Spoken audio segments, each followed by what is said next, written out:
जी, सभी साथियों को स्वागत है आज की मीटिंग में। आज की मीटिंग साइबर क्राइम के ऊपर है। काफ़ी सारे साथी हैं और हम सब साथी इंटरनेट के डिवाइसेस का इस्तेमाल करते हैं। इंटरनेट के डिवाइस का इस्तेमाल करने की वजह से साइबर खतरा बढ़ जाता है। आपको सही बता दूं कि सबसे बेस्ट सिक्योरिटी वो सिक्योरिटी है जहाँ पे इंटरनेट ही ना हो या लोकल नेटवर्क ही ना हो। कोई भी नेटवर्क है तो किसी के भी आने और जाने की जगह रहती है। हम 100% किसी भी चीज़ पे श्योर नहीं हो सकते, लेकिन कुछ प्रिवेंशन की तकनीकें हैं, टेक्निक्स है, उसको हम इस्तेमाल कर सकते हैं जिससे हम सुरक्षित रहे, सतर्क रहे। मैं अपनी स्क्रीन शेयर करने वाला हूँ अभी। साथियों को मेरी स्क्रीन नज़र आ रही है?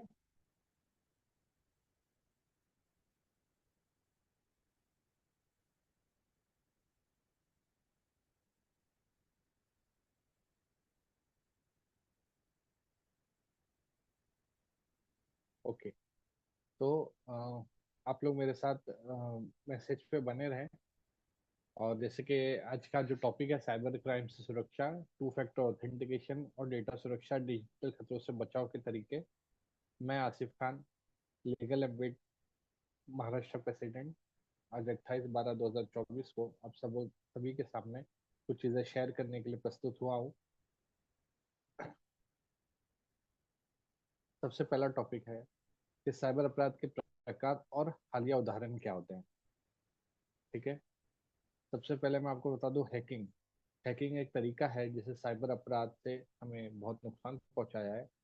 आप उसका एक उदाहरण देखेंगे तो 2021 में जो रूस है, रशिया कहा कहा जाता है, एशिया को 10 मिलियन ऑनलाइन बैंक डकैती में उसकी भूमिका के लिए सजा दी गई है इंटरनेशनल कोर्ट द्वारा। ये हैकिंग का उदाहरण है। अब हैकिंग कहाँ किया जाता है?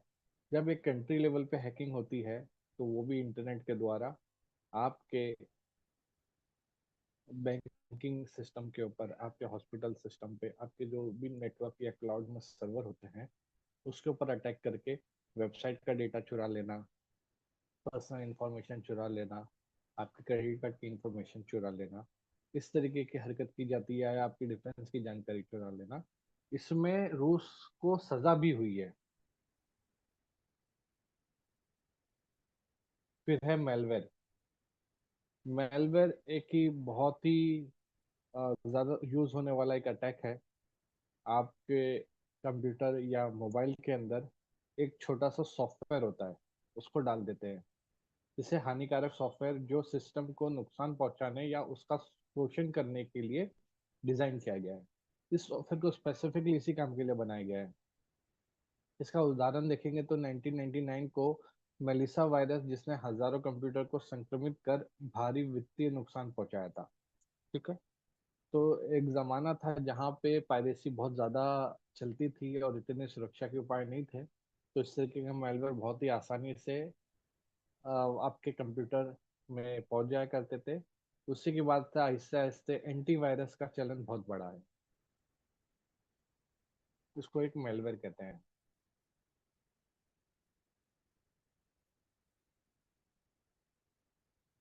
फिर है फिशिंग। भ्रामक संचार के माध्यम से संवेदनशील जानकारी प्राप्त करने का प्रयास। अब फिशिंग क्या होता है? आपको एक लिंक, एक ईमेल आता है, ईमेल में कहा जाता है कि भाई आपके फेसबुक पे नोटिफिकेशन आया है, आपके साथी ने आपके साथ कुछ शेयर किया है, कृपया कर देखें। आप उस लिंक पे नीचे, वहां पे ईमेल के अंदर फेसबुक की आपकी लिंक भी होती है। ठीक है। तो आप उस फेसबुक की लिंक पे क्लिक करते हैं, आपको फेसबुक का पेज ओपन भी हो जाता है। उस पेज में आप लॉगिन करते हैं, एक बार करते हैं नहीं होता, दूसरी बार लॉगिन करते हैं, लॉगिन हो जाता है और चले जाता है आगे। तो आपको मैं बता दूं क्या होता है। आपको उस ईमेल में जो लिंक थी उसके अंदर कुछ अल्फाज में ऊपर नीचे या गलत होगा, जिसके चक्कर में आपने उस लिंक पे क्लिक किया। फर्स्ट टाइम ने आपने जब उस लिंक पे क्लिक किया और उसमें पासवर्ड डाला, तो असल में वो फेसबुक की आईडी नहीं थी। उसके अंदर आपके यूजर नेम और पासवर्ड कहीं और चले जाते हैं। आपको ये एहसास होता नहीं, आप सोचते हैं कि ये अरे पहली बार गलत कुछ टाइप हो गया होगा, आपने फिर से टाइप कर दिया, तो पहली बार में भी आपने जो डाला था सही पासवर्ड और यूजर नेम वो चले गया, और दूसरी बार में आपकी वो रीडायरेक्ट होके सही वेबसाइट आ गई, और सही वेबसाइट पर आपने लॉग इन कर लिया। लेकिन इस तरीके से आपका पासवर्ड और यूजर नेम दोनों एक हैकर के पास जा सकता है। और ये बहुत ही फिशिंग का बहुत छोटा एग्जांपल है। फिशिंग ऐसा भी हो सकती है, अभी कि आपको मालूम पड़ गया हैकर को, आपने अपने फेसबुक पोस्ट पे पोस्ट किया था कि भाई आपको क्रिकेट बहुत पसंद है, या आपको घूमना बहुत पसंद है, तो आपको भाई किसी घूमने वाली कंपनी जो टूरिस्ट करवाती है वहां से ईमेल आ गया कि भाई आपको बहुत ही सस्ते में दे रहे हैं, आप ये लीजिए। उसकी वेबसाइट या फोटो देखने के लिए आपने किसी लिंक पे क्लिक कर दिया, आपके ब्राउजर में होते साथ आपकी लोकेशन, आपकी इंफॉर्मेशन, आपके अंदर ब्राउजर में सेव किए पासवर्ड, इस तरीके के कई सारी चीजें उनके पास वापस जा सकती है, सिर्फ ओपन करने के साथ ही। पासवर्ड आप डालो या ना डालो, तो किसी लिंक पे क्लिक करना बहुत ही खतरनाक हो सकता है। वो लिंक किसी एफटीपी सर्वर की भी हो सकती है, जहां पर आप क्लिक करते साथ ही आपके मशीन के ऊपर कुछ डाउनलोड हो सकता है या कुछ अपलोड हो सकता है। ये फिशिंग, ये मेलवेयर बहुत ही खतरनाक तरीके की सॉफ्टवेयर और टेक्निक्स होती है। पहचान की चोरी, आइडेंटिटी थेफ्ट भी बहुत ज्यादा बढ़ गया है। इसको मैं स्पेसिफिकली बताना चाहूंगा। ई सिम करके निकल गए हैं, जिसके अंदर आपके आधार और डॉक्यूमेंट आप कहीं पे भी देते हैं, वो चोरी करके आपके नाम पे ई सिम निकाल लिया जाता है। आपका नेटवर्क बंद हो जाता है, डेटा बंद हो जाता है, आपका सिम कहीं और चालू हो जाता है या डबल चालू हो जाता है। उसके जरिए लोग आपकी ओटीपी प्राप्त कर सकते हैं, और ओटीपी प्राप्त करके सीधा आपका बैंक अकाउंट खाली कर सकते हैं। आप आजकल आइडेंटिटी थेफ्ट इतना खतरनाक हो चुका है इस एआई के जमाने में, लोग आपकी आवाज से निकाल के किसी को फोन कर सकते हैं। आपकी आवाज निकाल के किसी को फोन कर सकते हैं, आपकी आपके फोटो को चेंज करके दिखाया जा सकता है। एक बहुत ही बड़ा एग्जांपल है, मैं आपको बताना चाहूंगा, बहुत मशहूर भी एग्जांपल है। एक आदमी को अचानक कॉल आता है, बिजनेसमैन होता है, वो ऑफिस में बैठा होता है, उसको फोन आता है आपका बेटा राहुल एक्सीडेंट हो गया है, और एक्सीडेंट के अंदर वो हॉस्पिटल आ गया है, हॉस्पिटल में उसका अर्जेंट आईसीयू लेके जाना है, ऑपरेशन करना है। जी, आवाज आवाज मेरे बढ़ाने की जरूरत है? अभी सही है?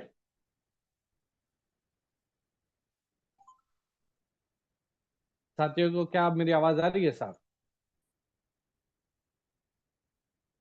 जी। तो मैं बताना चाहूंगा कि बिजनेसमैन होता है, उसको कॉल आता है कि उसके बेटे की अचानक एक्सीडेंट हो गया है, अर्जेंट में उसको आईसीयू में लाया गया है, हॉस्पिटल यहाँ पे रुका हुआ है, जल्दी आके साइन कर दे, उससे पहले आपको 10,000 20,000 रुपया कुछ एडवांस देना होगा, जिससे उसको हॉस्पिटल में इलाज शुरू किया जा सके। बहुत ज्यादा खून निकल रहा है। तो बोलते हैं, किधर है हॉस्पिटल? तो नजदीकी हॉस्पिटल बता दिया जाता है। बोलता है, अच्छा ठीक है मैं आता हूँ। बोले, आप आने से पहले पेमेंट तो कर दो, और पेमेंट के लिए उसको एक क्यूआर कोड दिया जाता है, वो पेमेंट करता है, और वो वहां के लिए निकल जाता है। और वहां पे निकल जाने के बाद रास्ते में ही उसके बेटे का वापस कॉल आता है और बात होती है, वो बोलते वो तो बिल्कुल ठीक है। तो सामने वाला कंफर्म तक नहीं करता। आप सभी साथी ये सारी चीजें जानते हैं और नहीं जानते, तो मैं बता दूं आपको, कभी कभार ऐसा भी कॉल आएगा दूसरे नंबर से आपके घर वालों का, जैसे कि किसी आदमी को अपने वाइफ, अपने बच्चे का कॉल आता है, खाली आवाज आती है हेलो हेलो हेलो, और कोई भी आवाज का जवाब नहीं देता, और ऐसा लगता है अरे नेटवर्क खराब है, और कट कर देता है। फिर सामने वाला आदमी आपसे व्हाट्सएप पे बात करता है, आपको लगता है अभी आवाज तो आई थी यार, तो व्हाट्सएप पे बात करता है कि मैं ये अभी आपको कॉल करने की कोशिश करी है, नेटवर्क बड़ा खराब है, मैं यहाँ पे कहीं पे फंस गई हूँ, बहुत प्रॉब्लम में हूँ, ऑटो के लिए भी पैसे नहीं है, मैं टैक्सी से आने वाला हूँ या आने वाली हूँ, आप मुझे 1,000 रुपया ट्रांसफर कर दे, आप 5,000 रुपया ट्रांसफर कर दे। कुछ भी इस तरीके से मांग हो सकती है। और इंसान सही नंबर पे कॉल करके मैसेज करके कंफर्म भी नहीं करता और पेमेंट कर देता है। कई तरीके के आइडेंटिटी थेफ्ट हो सकते हैं। आपके बैंक में आपके मैनेजर को कॉल लगा के बोला जा सकता है कि आप मेरे पैसे ट्रांसफर कर दे, मैं थोड़ा बिजी हूँ। आवाज चेंज कर लेता है इंसान। तो ऐसे कई सारे आइडेंटिटी थेफ्ट जो होते हैं। रैंसमवेयर एक तरीका है। उसके अंदर क्या किया जाता है, बड़ी बड़ी कंपनियों के डेटा को एनक्रिप्ट कर दिया जाता है हैकर्स द्वारा। और वो एनक्रिप्शन वैलिड एनक्रिप्शन होता है, उसकी की उनके पास होती है।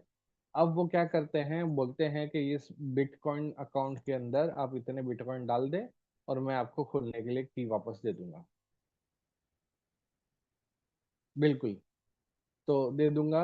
और इस और रैंसमवेयर एक बहुत ही खतरनाक तरीका है। इसके लिए इसका सॉल्यूशन बैकअप है, कंटिन्यूस बैकअप। अगर आपके पास है तो आप उससे निजात पा सकते हैं। ये ज्यादातर रैंसमवेयर कंपनियों को टारगेट किया जाता है। ठीक है। अब सबसे पहले डिजिटल अरेस्ट हो या कोई भी, मैं डिजिटल अरेस्ट पे भी बात करना चाहूंगा। डिजिटल अरेस्ट पे आपके डर का फायदा उठाया जाता है, आपके हुकूक का फायदा उठाया जाता है। लोगों में इतनी कम इंफॉर्मेशन है और पुलिस से इतना बड़ा डर है, और इतने गलत काम आज के जमाने में किए जा रहे हैं, ताकि वो डरते हैं और उसका फायदा उठाया जाता है। आपने स्पेशल 26 और कितनी सारी ऐसी मूवी देखी होगी जहाँ पे दिखाया जाता है कि बड़े बड़े बिजनेसमैन के यहाँ पे वो जाके सीबीआई बन के लोग छापे मार लेते हैं उनके डर के मारे। और लोग उनसे डर भी जाते हैं, पैसे दे भी देते हैं, निकल जाने के बाद वो बोल भी नहीं पाते हैं। इसी तरीके का डिजिटल अरेस्ट हो गया। फिर आपको बहुत अलग अलग तरीके से भी फंसाया जाता है। कोई कोई आपसे सेक्सुअल वीडियो पे चैट करने के बाद आपकी वीडियो बना के भी आपको ब्लैकमेल किया जाता है, या सिर्फ आपकी फोटो या कहीं से अगर इंसान उसको मिल गई, उसमें एडिट करके उसका फोटो बना के उसका वीडियो बना के भी उसके साथियों को, फेसबुक के साथियों को भेज देगा, उसके कांटेक्ट लिस्ट को भेज देगा और बोलेगा कि ये आदमी ने मेरे से पैसे लिए हैं, पैसे नहीं देगा तो जब तक मैं ऐसा परेशान करता रहूंगा। इस तरीके की काफी सारी बात होती है। तो डिजिटल अरेस्ट भी इसी तरीके से है कि आपको एक छोटा सा डर दिखा के जज, पुलिस या किसी का भी, और आपसे किसी भी तरीके के काम करवाए जा सकते हैं। जब तक आप सभी साथी अपने हक से अ, वाबस्ता नहीं होंगे, जब तक आपको, आप इस तरीके की चीजों में फंसते जाएंगे। सबसे पहले आप समझ ले, आपको कोई भी काम करना है तो आप किसी भी सेंटर पे, जैसे अगर आपको नया सिम लेना है, आपको क्रेडिट कार्ड लेना है, कुछ भी लेना है, तो सिम आप जाके सर्विस सेंटर से ले लें। आपको क्रेडिट कार्ड लेना है, आप जाके बैंक से ले लें। आप खुद जाके विजिट करें। ये जो फोन पे ही ले लेना, ऑनलाइन ले लेना, ये जो आदत है वो किसी हद तक सही है, लेकिन कई हद तक ये डेंजरस भी होते जा रही है। आप जब खुद जाके कुछ काम करने, आप देखिए, अगर आप बहुत ही अच्छे हो, आईटी में हो, आप जानते हैं आप क्या कर रहे हैं, तो ठीक है। अगर आपको लगता है कि नहीं, आप आईटी में नहीं हो और कोई भी ऐसी चीज हाथ से हो सकते हैं, आप पर्सनली विजिट करें या खुद उसके नंबर पे कॉल करें और वहां पे बात करें। आप कोई भी इनकमिंग कॉल आता है तो आपके साथ ऐसा होगा। सबसे पहले अपने नंबर को आप सिक्योर करने के लिए 1909 पे कॉल करें। सबसे पहले सभी के सभी हमारे साथी जो भी इस मीटिंग में जुड़े, 1909 पे कॉल करें और अपने नंबर को डीएनडी करवा लें। आपको किसी भी टेली मार्केटिंग का कॉल या किसी भी क्रेडिट कार्ड वाले का कॉल नहीं आना चाहिए। एक 30 दिन के अंदर ही आपकी ये सर्विस एक्टिवेट हो जाएगी और किसी का भी आपका आपका नंबर जो है वो डीएनडी में चले जाएगा। 90% आपको कॉल आने ही बंद हो जाएंगे ऐसे टेली मार्केटिंग और इन लोगों का। और यही लोगों का डेटा है जो फिरता है, और यही लोगों का डेटा है जो बिकता है, और जो बिकता है उन्हीं के नंबर ज्यादातर जाते हैं। तो सबसे पहले आप नंबर पे ये सिक्योरिटी लगा ले। कुछ बैंक है जो, और या जगह है जहाँ से बहुत ज्यादा कॉल आता है फाइनेंस वालों से, जैसे कि मैं एग्जांपल तौर पर बता दूंगा, बजाज फाइनेंस। इनका डीएनडी करने के बाद भी कॉल आएगा, क्योंकि आपने एक बार सर्विस ले ली थी स्पेसिफिक। इनकी वेबसाइट पे जाके वहां पे बंद करवाना पड़ता है कि भाई बंद कर कॉल करना, है ना। ये लोग भी कॉल करते ही रहते हैं। तो आप ज्यादातर अपने नंबर पे डीएनडी एक्टिवेट करवा के खुद को सुरक्षा प्रदान करवाएं। और मैं बता दूं, उसके बाद फिर कभी भी आपको कोई भी कॉल आता है, उस कॉल को आप अपने मोबाइल ऐप से रिपोर्ट कर सकते हैं।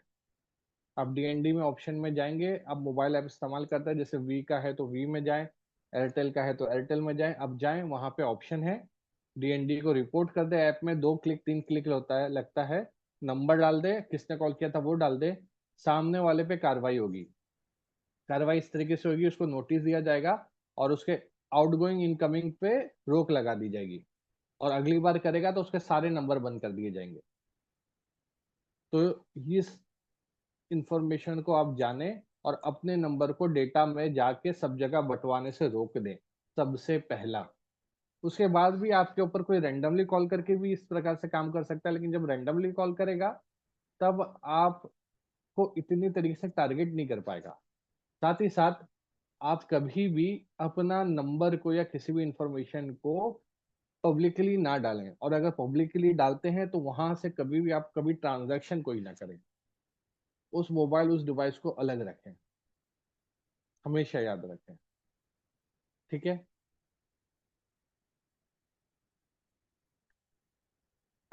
एंटीवायरस और मोबाइल सुरक्षा, इंसान कभी कभार ऐसी प्रकार की गलतियां करता है कि कंप्यूटर या लैपटॉप ले लेता है और उसके अंदर एंटीवायरस भी पायरेटेड डालता है। पायरेसी जो चीज होती है एक काफी खतरनाक चीज होती है। कोई भी चीज फ्री नहीं आती है, उसके अंदर ये मेलवेयर जिस तरीके से मैंने बताया और वायरस इस तरीके की चीजें आती हैं, तो कभी भी आप कोई भी पायरेसी से चीजें ना लें। मोबाइल भी हैक हो सकता है लिंक क्लिक करने पर। कीपैड मोबाइल भी हैक हो सकता है लिंक क्लिक करने पर। जी, जी बिल्कुल। लिंक हैक करने पे काफी कुछ हो सकता है, इसलिए कभी भी कोई भी संदिग्ध लिंक ना क्लिक किया जाए, कभी भी। और कभी कभार जैसे मैं हूँ, मेरा मेरा सोचो किसी ने टेलीग्राम था, टेलीग्राम हैक कर दिया, और टेलीग्राम हैक करके लोगों को मैसेज भेज रहा है कि ये लो आपको फोटो है या ऐसा है या वो ऐसा है। ठीक है। तो इस तरीके से भी आपको आपके पहचान वाले से मैसेज आ सकता है। या सोचिए मेरे वेबसाइट के ऊपर राव सर का फोटो है, राव सर का फोटो लगा लिया किसी ने व्हाट्सएप के ऊपर, और आप सभी के नंबर पे जो भी लीगल लिमिट वाले हैं, सबको नंबर में मैसेज कर दे, अरे मैं यहाँ पे रास्ते में हूँ, मेरा नंबर बंद हो गया, दूसरा नंबर था, मैंने यहाँ से आपका नंबर उठा लिया, आप मुझे 1,000 रुपये ट्रांसफर कर दे, मैं घर पे जाते साथ आपको दे दूंगा, मेरा मोबाइल बंद है, कैश नहीं लाया था। तो लोग फटाफट कर देते हैं, चेक भी नहीं करते, व्हाट्सएप पे देखा राव सर की फोटो लगी है। और ये हुआ है, मैं आपको एग्जाम्पल के तौर पे बता रहा हूँ, लेकिन ये लोगों के साथ हुआ है ऐसा एग्जाम्पल। और क्या है ना, 1,000 रुपए के लिए आप जाके पुलिस को भी नहीं बोलोगे, अरे चलो 5,000 दे दिया तो भी नहीं जाओगे, 10,000 देगा तो भी नहीं होगे। और सिचुएशन ऐसी है, 10,000 के लिए वो तुम्हारी एफआईआर भी नहीं लिख रहे हैं, क्योंकि उनके पास पुलिस स्टेशन में, आज मुझे पुलिस वाले खुद बता रहे हैं कि हमारे पास दिन में ऐसे 10 लोग आ रहे हैं, और ऐसे दिन में 10 लोगों की अगर हम एफआईआर लिखते बैठेंगे ना, तो हमारे पास जितनी पुलिस फोर्स है उससे डबल पुलिस फोर्स भी लगा दी जाए ना, तो भी हम लोग कर नहीं पाएंगे, कभी कुछ नहीं कर पाएंगे। क्योंकि ये लोग लालच में, बेवकूफी में, किसी भी तरीके में पैसे दे देते हैं, वेरीफाई नहीं करते, और बाद में कंप्लेंट करते बैठते हैं। उसके बाद सब उसको उनके राइट्स याद आ जाते हैं, और हम पुलिस के पास आते हैं, ये पुलिस वालों का कहना है। कोई भी पुलिस वाले से डर, या हमने ये जो एनजीओ बनाया इसीलिए बनाया है, आप अपने राइट से, तो पुलिस वालों से डर, वकील से डर, जज से डर, इस तरीके का लोगों के दिलों में डर है, इसलिए तो डिजिटल अरेस्ट जैसी चीजें हो रही है। आप कोई अपना हक नहीं जानता, पुलिस वाला बुलाता है इधर आना पड़ेगा वरना आपको पकड़ लूंगा, तो लोग फटाफट पुलिस स्टेशन पहुंच जाते हैं। इस तरीके के काम हो रहे हैं। तो यहाँ पे मैं वैसे प्राइवेसी की बात कर रहा था, तो कभी भी आप अपने लैपटॉप में या मोबाइल के अंदर कोई पायरेटेड सॉफ्टवेयर ना डालें, और पायरेटेड सॉफ्टवेयर अगर जहाँ पे भी चल रहा है तो वहां से कभी ट्रांजैक्शंस ना करें। ठीक है। और अपने कंप्यूटर या लैपटॉप और मोबाइल के अंदर एंटीवायरस को रखें, एंटीवायरस पेड सर्विस लें। आपका 1,000 रुपया जाता है, लेकिन आपका लाखों रुपया बचाता है। आप वो सिस्टम लें और अपने डिवाइस की सुरक्षा करें।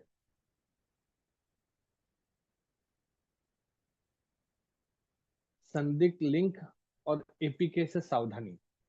अब जैसे मैंने बताया कि ये क्रिसमस के टाइम पे, ये टाइम पे अरे बहुत सारे ऑफर चल रहे हैं, ये इसने अमेजोन ने ऑफर लाया है, amazon.002.us में बहुत सारे ऑफर, इस पर लिंक करें और वो उसके ऊपर खरीदारी करें, मजबूत ऑफर मिल रहा है। अरे लोगों ने फटाफट क्लिक करने लगा, देखे भी नहीं, वो खुलता भी है तो वेबसाइट अमेजोन की तरह वेबसाइट खुल रही है, वहां पे 10,000 की चीज अभी फिलहाल 6,000 में मिल रही है। अरे बाप रे भाई, पेमेंट करे जा रहे हैं, फ्लैश सेल है, फ्लैश सेल, उसके चक्कर में पेमेंट करे जा रहे हैं।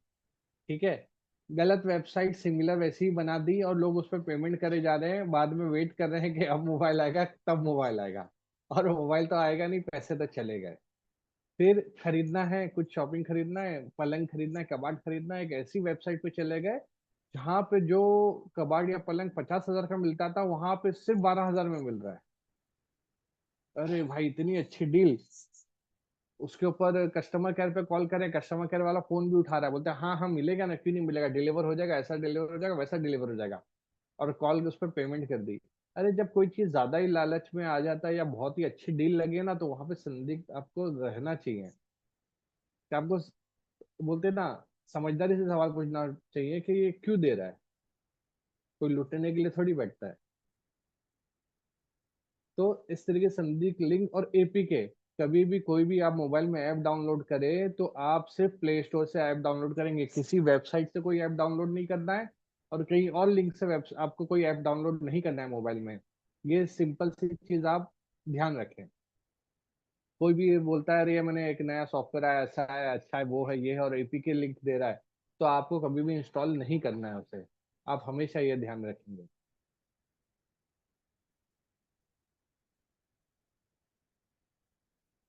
2FA के साथ खाता सुरक्षा बढ़ा है। ठीक है।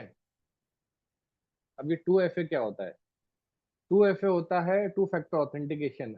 आप कहीं पे भी लॉगिन करते हैं तो आपके पासवर्ड के साथ साथ है ना, आपको एक ओटीपी आना चाहिए, या आपको एक ऑथेंटिकेटर ऐप से ऑथेंटिकेट होना चाहिए। ठीक है। जैसे कि आपको ओटीपी आए, साथ ही साथ आपका वो फिंगरप्रिंट्स मांगे, इस तरीके के एडिशनल ऑथेंटिकेशन होने चाहिए। ठीक है। लेकिन अब इसका नुकसान भी मैं आपको बता दूं। आपने 2FA चालू कर दिया, अब वो हमेशा आपको पासवर्ड के बाद आपको ओटीपी भेजेगा।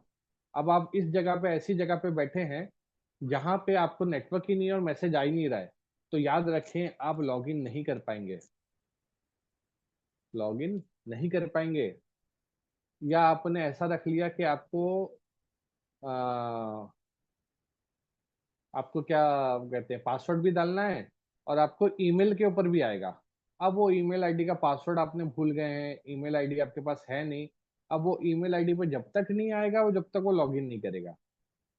तो इस तरीके में आपकी चीजें बंद पड़ सकती हैं। तो आप क्या करें, तो याद रखें 2 फैक्टर ऑथेंटिकेशन जब भी आप इनेबल करेंगे ना, तो वन टाइम के लिए आपको ना पास की देगा उस टाइम पे। वो पास की को उठा के कहीं पे भी हिफाजत से रख लें। जब आपका सेकंड स्टेप बंद हो जाएगा ना, तो उस टाइम पे वो पास की काम आएगी। तो ये चीजों को याद रखें।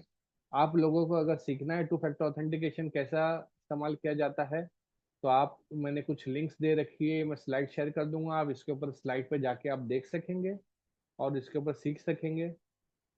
और कुछ भी अगर हेल्प लगे तो आप मैसेज भी कर सकते हैं। लेकिन 2 फैक्टर ऑथेंटिकेशन हमेशा याद रखें, सिर्फ पासवर्ड के बेस पे रहेंगे तो आपका फेसबुक, आपका जीमेल कहीं पे भी हैक हो सकता है। आप अपने फेसबुक और अपने जीमेल के अंदर, ये आपकी सुरक्षा की डिटेल्स होती है, वहां पे आप अपना होम एड्रेस ऐड करें, आप अपनी बैकअप ईमेल आईडी ऐड करें, वहां पे बैकअप मोबाइल नंबर ऐड करें। और हमेशा जब भी आप अपना प्रोफाइल बनाएं तो एक अच्छे तरीके से बनाएं कि जब भी आपको रिकवरी की जरूरत पड़े तो आप रिकवरी कर सकें। ठीक है। ये साथी कभी कभार कुछ भी इस्तेमाल करने लग जाते हैं।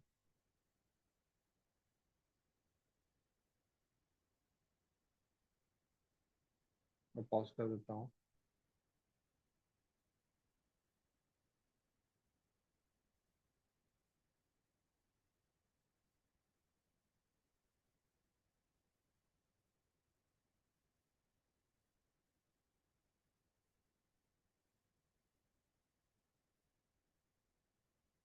ठीक है।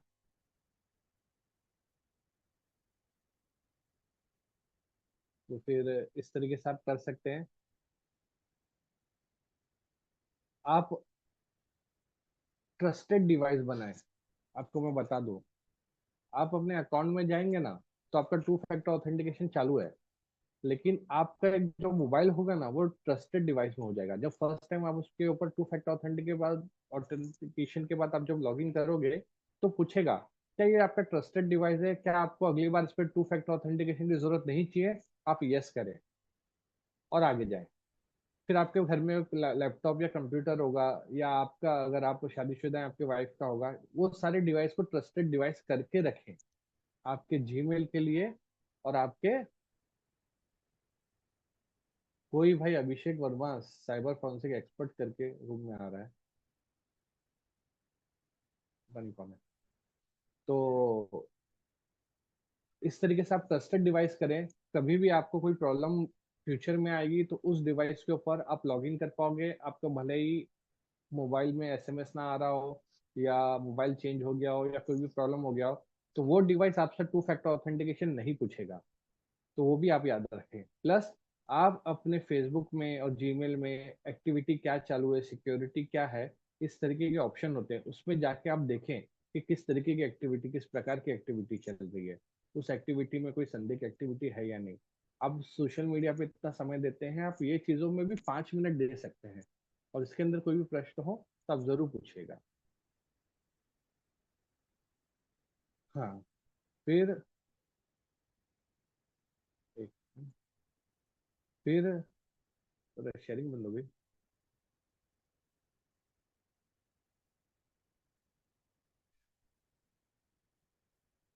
आपके वाईफाई नेटवर्क, आपका जो वाईफाई नेटवर्क होता है ना, उसके अंदर भी सेटिंग आई है WPA3। पहले WPA2 हुआ करता था, अब WPA3 आई है।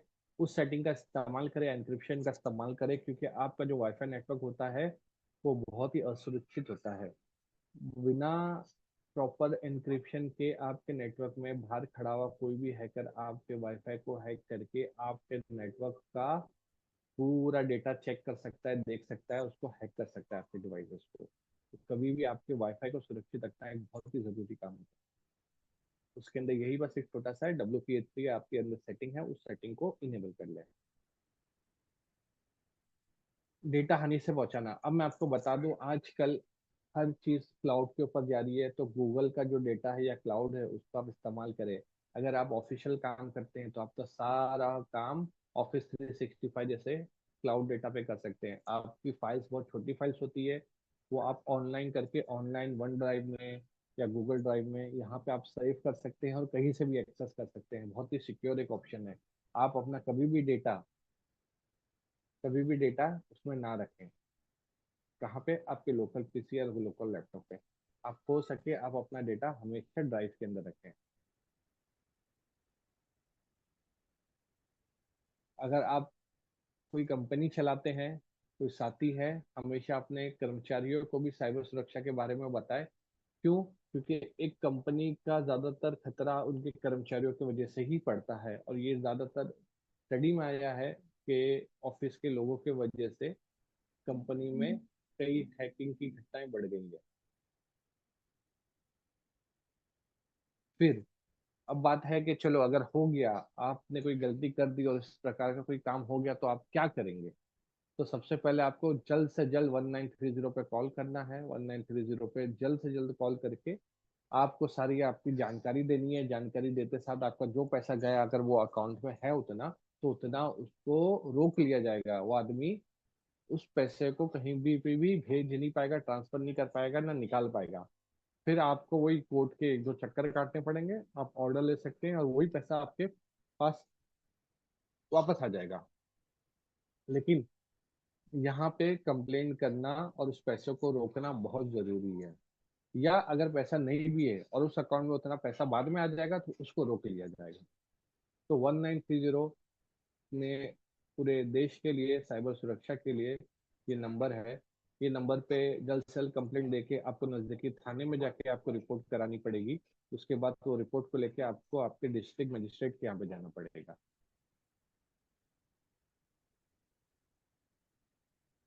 ठीक है। तो